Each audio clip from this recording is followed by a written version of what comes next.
Ladies and gentlemen, boys and girls, it's another episode of Restore the Floor, your Pistons podcast, your number one seed in the East, Detroit Pistons.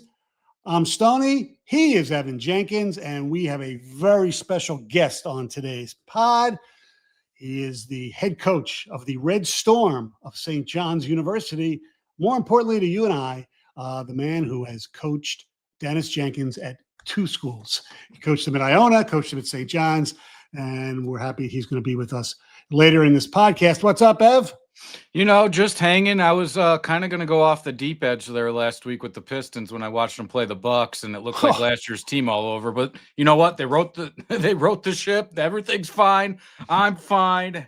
So we're good, Stoney, and I'm excited for Pitino. Have you ever talked to him before? Maybe in a scrum, but nothing like one-on-one. You know, he's a legend. Yeah, and I know look, we're lucky to have Tom Izzo as our legend in Michigan, and he's one of them. He's one of the all-time greats. There's no doubt about it. And Michigan fans obviously remember that he beat him when he was in Louisville. Yeah, I'm a huge fan. Huge fan. He taught Peyton Silva how to do clean blocks, like everything that you needed to do. He did it. I'm happy. I'm going to check this during Pistons legend Peyton Silva, by the way. That's correct. But I believe he was coaching Kentucky when the Fab Five beat them in the Final Four. I'm pretty sure of that as well. Yeah, so look, he's a Hall of Famer. And rightfully so. He wasn't great in the NBA, but who cares? He had bad luck. He ended up with Chauncey instead of Tim Duncan. They did lose to Michigan in '93. Yeah, and they thought that Tim Duncan was going to be the savior of the Boston Celtics. And they didn't win and Duncan was not the savior. And they ended up drafting Chauncey instead. All right, about the Pistons, I kind of like, it sucks that they're not, in the NBA Cup, quarters and then in the semis and all that, just for the experience. But you know what? Maybe having this time off helps them. A lot of practice time. Their games when they come back, including Atlanta, and then they play, I believe, Boston, and then Dallas on the road. They're spread out a little bit. Good practice time, and maybe this is the time to get Ivy back, really indoctrinated with the team, because he's been back, but he hasn't. He's had one okay game too. He's been okay.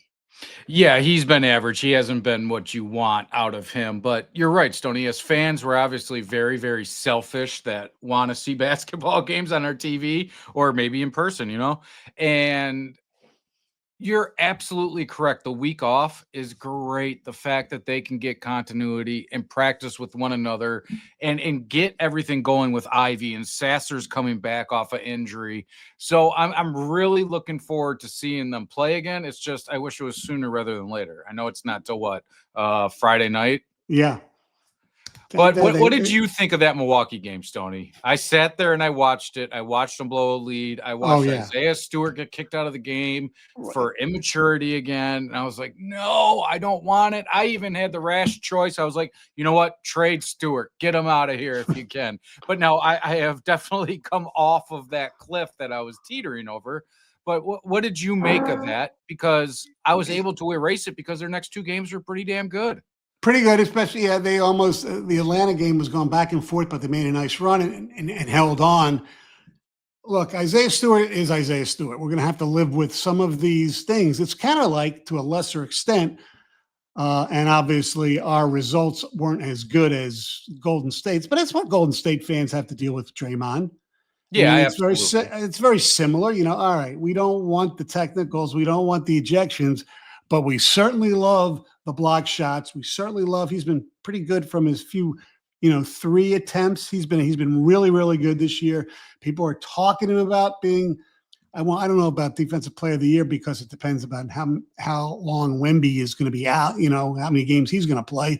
Such a shame, by the way. But he's been playing really, really well. Has Isaiah Stewart. But yeah, you just all right. Come on, you've been in this league enough. I know you're still a young kid, but you're a veteran.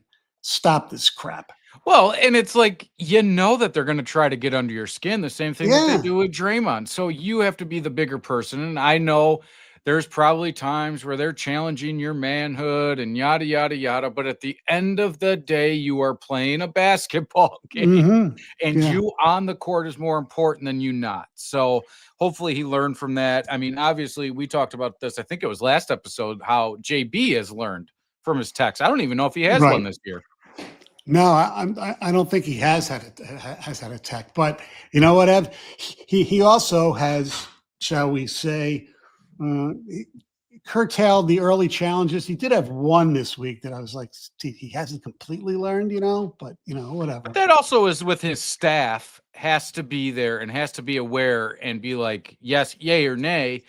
And we do understand that that's a very short window that they have to look at these in real time. But you're right. I saw that too, and I immediately thought of you, and I'm like, oh Oh, man. it's just it's almost replaced my pet peeve of guys playing starters playing in blowouts.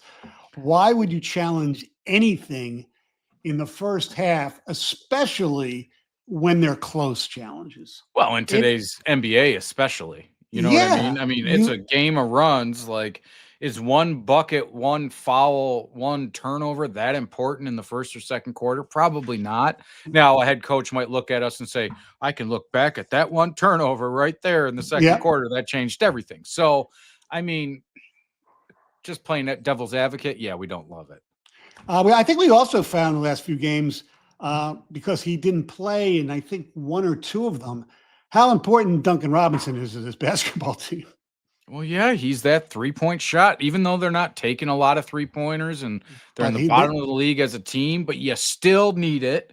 And yep, he's shooting at a high rate, a high clip, and he's able to get off those screens. And he's really surprised me because, I mean, I watched quite a bit of NBA basketball and him on the Heat and seeing him on the bench and only playing garbage time. And you're like, well, maybe teams have figured him out, or, maybe the coach just doesn't like what he's seeing. But to go from where he was with the Heat to where he ended up to now with the Pistons, I'm super impressed. yeah. His former Michigan buddy, Karis LeVert, he's had a couple games where he scores a lot of points, and then he has those games. I think it was part of the Milwaukee game that they blew where he kept missing threes all over the place. Yeah, you probably don't want it to where he's shooting 5, 6, 7 threes a game. That's never a good antidote if you're trying to win basketball games. But it's kind of crazy that it seems like here in Detroit that the momentum with GMs and coaches has shifted from the Lions and Brad Holmes and Dan Campbell to Trajan Langdon and JB Bickerstaff. It seems like everything they touch turns to gold. Right. And Well, it's absolutely amazing because we're going to have to get into that report that Shams put out there earlier this week, Stoney. And I don't think anybody in Detroit wants to touch that report. oh, the one for Anthony Davis, that one? Yeah, like I No. couldn't imagine JB or Trajan being like, yes, that's the guy that we want to put us over the hump. Now, in theory, NBA 2K25, yeah, perfect.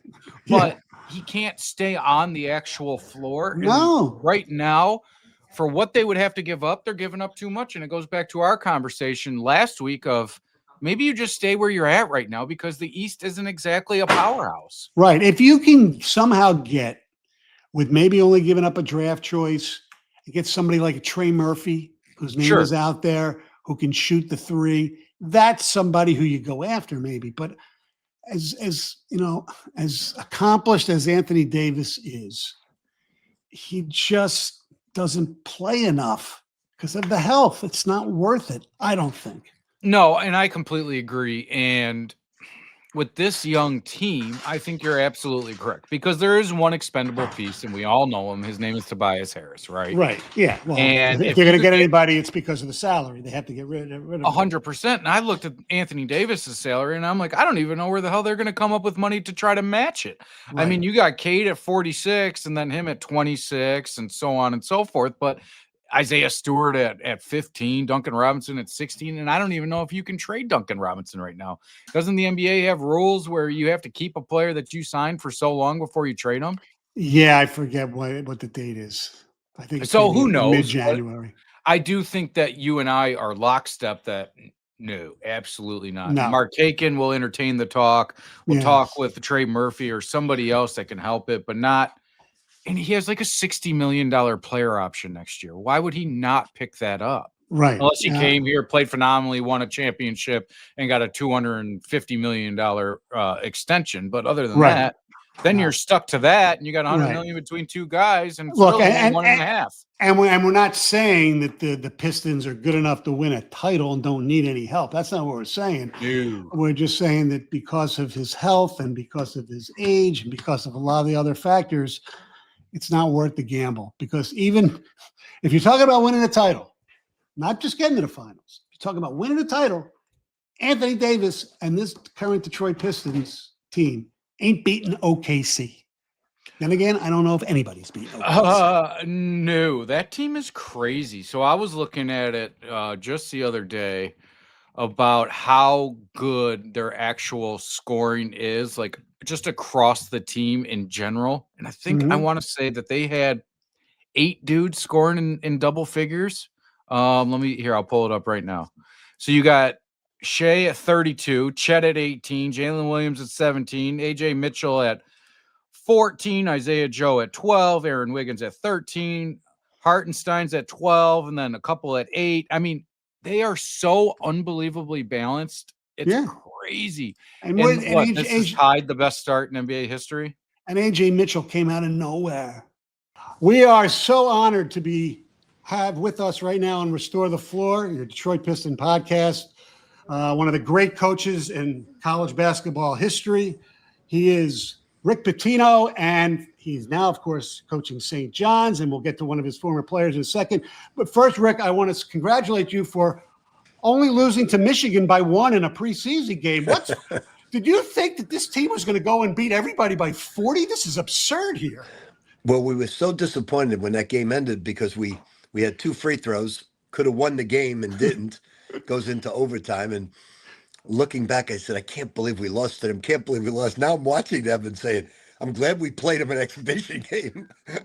Yes. One thing before we get into Daniss, I do want to ask you because Evan here is a huge Michigan State fan. So am I as well, because I just love Tom Izzo. Can you talk a little about your relationship with your fellow, as Dick Vitale would say, paisan, Mr. Izzo? Well, Tom every year has a characteristic. You know, he's always known for great rebounding and defense. We've played him many times throughout my career.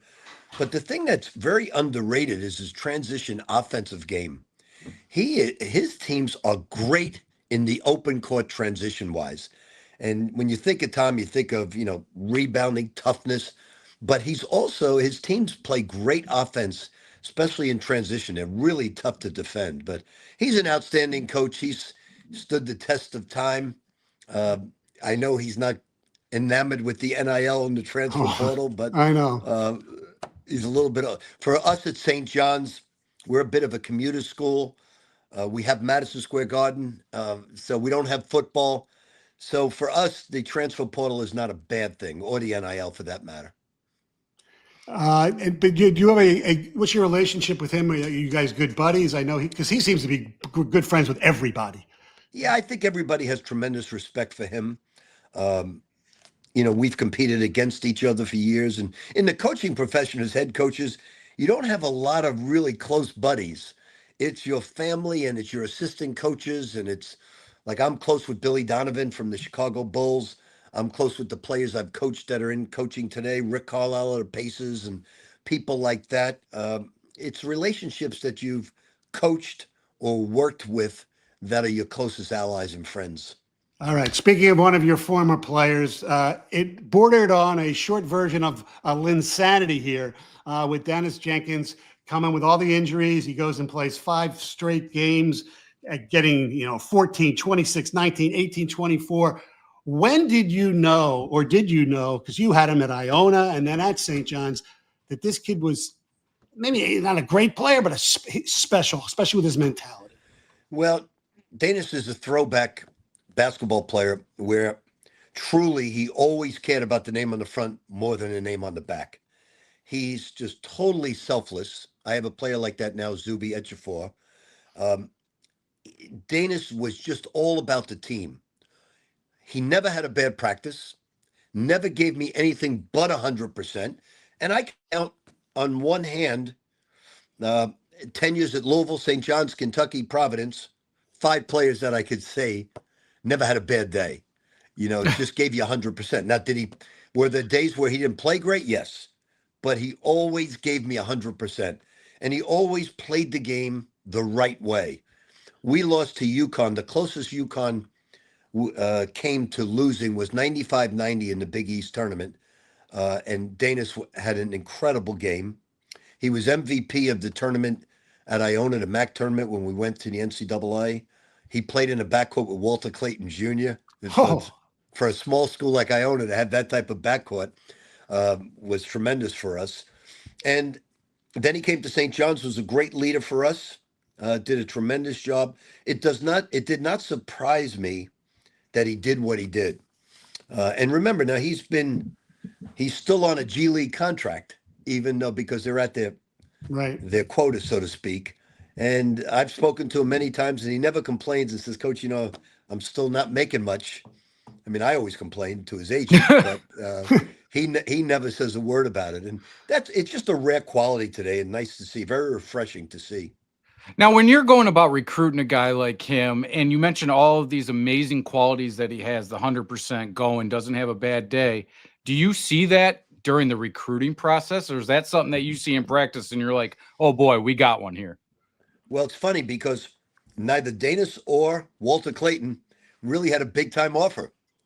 I think I had to beat out Western Carolina for Walter, and Daniss he wanted to go to Houston, but Houston didn't give him a scholarship, and there were very few people offering a scholarship, so we got him. It was quite foreign to him, Iona University, because he went to Pacific first, and he's from the Texas area. So we got very lucky with both players. And then we had Nelly Joseph Jr., who started at New Mexico as well. So we had a really good team for that level. Obviously, we know what he can do. I don't know. I love to hear your reaction when you saw him shoot the 3 with 1 seconds left to tie that game and send it in overtime. Was he a really good 3-point shooter in school? He's I would say he's good. He's not great. He's a really good defender, really good playmaker, has really good size, plays every second as if it's his last on earth, which is great. So he is a big time. He has no fear. Like he'd go out there and play against Doncic, and he's not going to be nervous guarding him. He's got a lot of confidence, self-confidence in himself. He'll never brag on himself, but he's got a lot of self-confidence. Now, when I look at him and I look at the players around him, a player like Cade Cunningham and Isaiah Stewart and Jalen Duren, these are all young guys. And he might even be a seniority voice out there. When you talk to him, does he talk about what he can even learn from these young guys and really ingrain into his NBA game? When I talk to him, he's just very excited with the way the Pistons are playing. Absolutely. He's really, really fired up about it, thinks they can win he just talks about a championship and being part of that. And it's funny because he always brags on the other players. He said, we got guys that can play here. And he says, Coach, they play hard here. They got the right opinion of themselves and what they can do. And after one of the games, I was at the press availability after the game, and all he talked about, he goes, "We're dogs. We are dogs." And he fits in. Granted, you know them, you coached against them or whatever. Yep. Whether it was the bad boys or the 04 teams, they've had that Detroit mentality. He just seems to buy into that, which people love here. Yeah, I have so many great memories as the Knick coach playing against the bad boys. And it's interesting. We were 4-0 against them with the Knicks. We swept them 4-0. And unfortunately, we were so excited thinking we could get the Pistons again in the playoffs. We swept the Sixers with Charles Barkley. And then, unfortunately, we ran into a guy that got hot in the 6th game, an unknown player named Michael Jordan. But I'd never forget playing against the Pistons back then because, boy, we limped to the locker room when the game was over. It was nothing like you see today. It was fascinating. Rodman was so good back then, obviously along with Zeke and the other guys. But Dennis Rodman was such a force defensively. the college game, besides all the portal and all that stuff, do you like how the game has evolved, the NCAAs right now? I actually do. Not many coaches do, but I think the college game is so superior than it was 4 or 5 years ago because every great European player no longer wants to go play Division One in Turkey, Division One in Spain or Italy because they can get 4 times the amount of money coming to college. So you're getting the best of European players. You're getting college kids not to go pro. Like even a guy like Toppin, who would have been a lottery pick, he stayed in college because he's going to make much more in college than he would in the pros. That's like the kid from in Michigan, the UAB. Axelberg, yeah. Yep. He was almost going to go pro.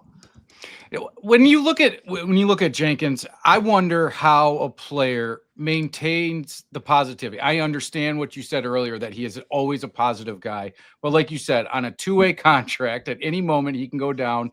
Granted, the team is here in Detroit, so it's not like he has to go traveling like back in the day with Grand Rapids. But his minutes got cut when Jaden Ivey came back. But how do you, as a professional athlete, I'm sure they all have egos, maintain that level head of, yes, I haven't made it yet, but I was so damn close to being a guy on an NBA team, to maintain that positive mentality? Because I'm sure that there are times where you have little doubts of, can I do it? Is he better than me? So on and so forth. Or is it just such a positive young man that he looks at it as a blessing in disguise and work harder?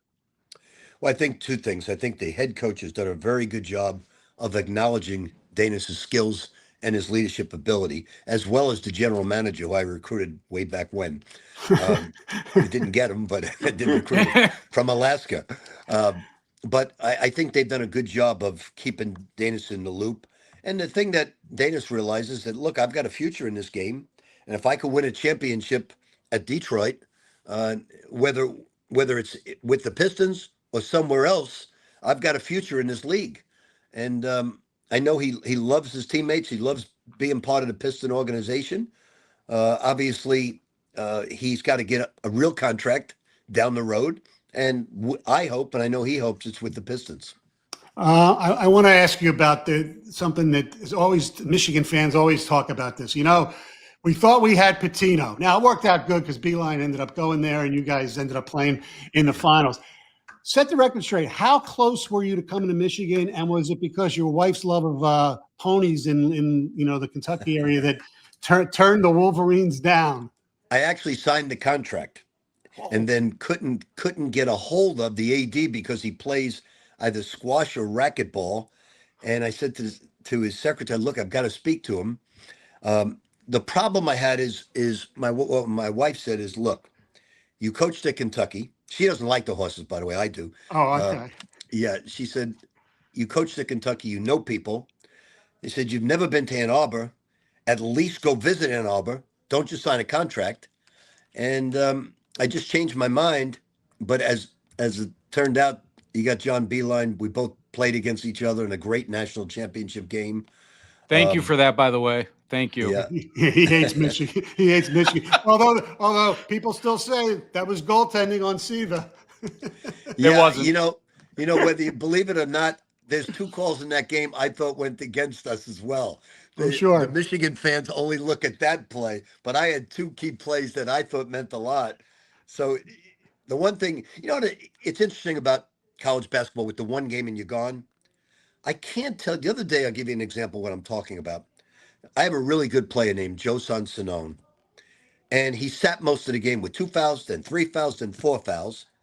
And out of the 4 fouls, he only had 1 foul. 3 were mystery calls that should not have been called. In college basketball, that's the problem. The referees take so many good players out of the game with ticky-tack fouls, where at the NBA level, they don't do that. Now, okay, you mentioned the ponies. I have to ask, this is my last question. Can you tell me a little bit about Johnny's Red Storm? Fascinating story. Now, the reason I'm coaching today at 73 is because I've been in the horse business and I've lost millions of dollars. So I've got to keep on coaching. So I've bought horses for $500,000. Now, I always have partners, but I bought some very expensive horses that turned out to be duds. So I bought 2 horses, one named Zuby after my son. It's a she, filly, for 70,000. I bought Johnny's Red Storm for 60. I took half of it, and my partner John Cronin. So I get a phone call from my trainer George Weaver, and he says, "Hey, you're going to come up to Saratoga this weekend?" I said, "I wasn't planning on it. Why?" He said, "We're going to race Johnny's Red Storm in his first race." I said, "Do you think he's going to win?" He said, "He's going to win." I said, "Really? A $60,000 horse winning at Saratoga?" Go up. He's like 8-5, wins by 4 lengths. How about this one? He says, "I'm going to run at Kentucky Downs." Now, Kentucky Downs is all turf, but the purses are quadruple what every other racetrack is. So he enters them for this $250,000 stake race. Then he calls me up and says, "Coach, I'm going to put him in $1 million race for 2-year-olds." I said, "What?" I obviously didn't go. My partner went. I turned it on, and we're the favorite in the race, a $60,000 horse. We're 2-1. He wins wire to wire. So we're one of the favorites to go to the Breeders' Cup, and we're on the Derby Trail, and he got a slight injury that we could have sent him, but I said, "No, don't send him. Give him the treatments, give him some rest, and let's try to win the Kentucky Derby." Oh, I love it. When you $60,000. That's like a and if I 1-star hit- recruit making it to the NBA, right? Yeah, and if I hit 10 more $1 million races, I'll be half even. So which one of those owners in the Netflix series? I'm sure you watched that. Are you most aligned with? There were some crazy characters. Mike Napoli, who's not very shy. He's our biggest booster Okay. and biggest supporter. He's from Queens, New York, and he's a character. And he's a very successful businessman. He's in business with Tom Brady right now and with one of his ventures. But he's big into the horse industry. He's got 250 horses. Wow. Now, is Solivo that nice in Saratoga? Is it Solivo? Soliva Restaurant. Yes, Soliva Restaurant. Yep. Okay. I was told that's the spot to go to when you're in Saratoga. Very good restaurant and great people. Okay. We have a coworker who's very into the horses and goes to Saratoga for as much times as his bosses will let him get away with. Yeah, Saratoga is a wonderful place. I was there once. It's beautiful. Yeah. Rick, thank you very much for joining us. Daniss has really been really good. And